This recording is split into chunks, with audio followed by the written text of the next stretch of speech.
Pemerintah kan punya banyak banget lembaga ya.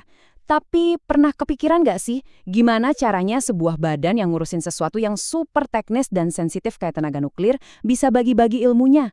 Nah, hari ini kita bakal intip gimana Bapeten, Badan Pengawas Nuklir kita, ngelakuin hal itu dengan membuka perpustakaan digitalnya untuk umum. Ini pertanyaan yang penting banget loh.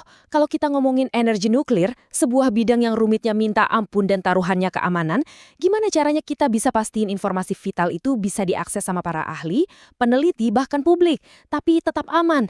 Ini bukan cuma soal nyimpen data ya, ini tuh soal membangun kepercayaan dan memicu inovasi di masa depan. Oke, jadi kenapa sih Badan Pengawas Nuklir sampai repot-repot bikin perpustakaan digital? Ini ternyata bukan sekedar ide iseng atau proyek sampingan. Ini adalah sebuah kewajiban yang akarnya kuat banget di dalam hukum dan kebijakan nasional kita. Jadi, dasar hukumnya itu berlapis-lapis. Mulai dari yang paling umum, yaitu Undang-Undang Perpustakaan Nasional, yang memang mewajibkan lembaga pemerintah buat berbagi pengetahuan. Terus, lebih spesifik lagi, ini adalah fungsi inti dari manajemen data BPTN itu sendiri. Ini nunjukin kalau pemerintah benar-benar serius buat melestarikan dan menyebarkan ilmu pengetahuan. Dan kutipan dari visi mereka ini, wah ini ngena banget. Tujuannya bukan cuma jadi pengawas, tapi jadi pusat referensi. Artinya apa? Artinya, mereka punya cita-cita jadi sumber rujukan utama bagi siapapun yang pengen paham soal pengawasan nuklir di Indonesia. Dan perpustakaan digital yang solid itu adalah tulang punggung buat mencapai visi tersebut. Terus, kayak gimana sih wujud perpustakaan ini? Ini bukan sekedar website biasa loh. Yuk kita bedah platform yang mereka bangun untuk menjalankan mandat penting ini.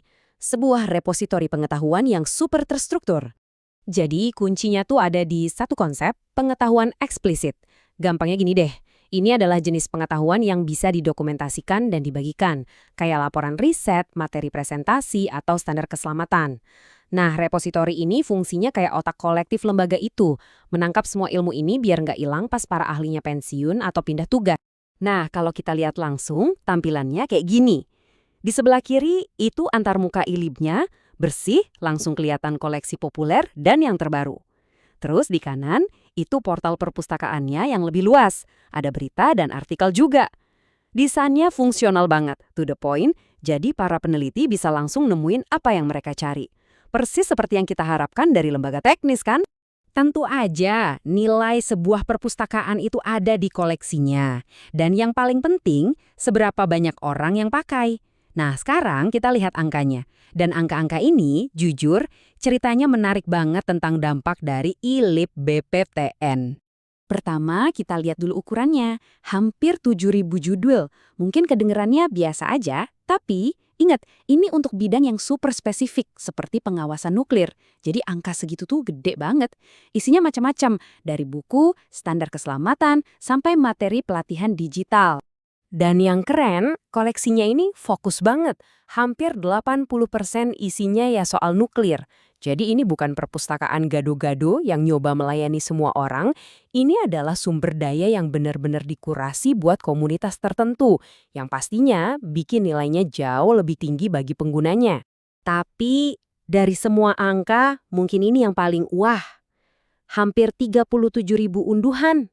Cuma dalam 9 bulan.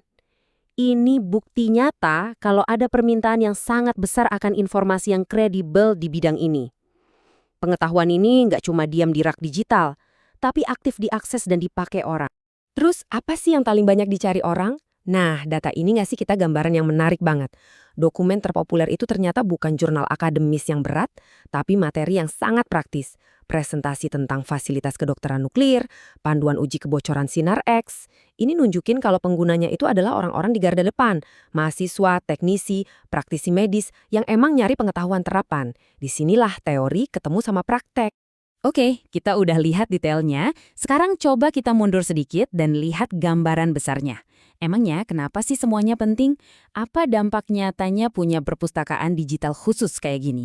Pertama, ini tuh kayak bensin buat inovasi. Dengan menyediakan akses terpusat ke riset dan data, Bapeten ini memungkinkan para ilmuwan dan insinyur untuk langsung membangun di atas penemuan yang udah ada. Jadi nggak perlu mulai dari nol lagi. Kolaborasi jadi lebih gampang, dan kemajuan pun bisa lebih cepat. Kedua, dan ini krusial banget, ini soal menyelamatkan pengetahuan. Pengetahuan itu aset nasional, tapi gampang banget hilang loh. Tanpa repositori digital, ilmu-ilmu penting bisa lenyap gitu aja pas seorang ahli pensiun atau dokumen fisiknya rusak dimakan waktu. Arsip digital ini memastikan warisan intelektual kita aman dan bisa diakses sama generasi berikutnya.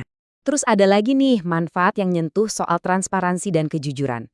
Saat dokumen resmi bisa diakses publik, pemerintah jadi lebih transparan kan? Nah, di dunia akademis, adanya sumber referensi yang valid dan gampang dikutip ini bantu banget buat jaga integritas dan neken angka plagiarisme. Jadi, semua pihak diuntungkan. Cerita tentang ILIP BPTN ini kan cuma satu contoh kecil ya, di bidang yang sangat spesifik. Tapi ini bikin kita mikir. Coba bayangkan potensi luar biasa yang bisa terbuka di bidang lain, kedokteran, energi terbarukan, atau kecerdasan buatan. Kalau semua pengetahuan penting kita bisa diakses semudah ini. Mungkin aja masa depan yang kita cari itu sebenarnya nggak tersembunyi. Dia cuma butuh diarsipkan dengan lebih baik.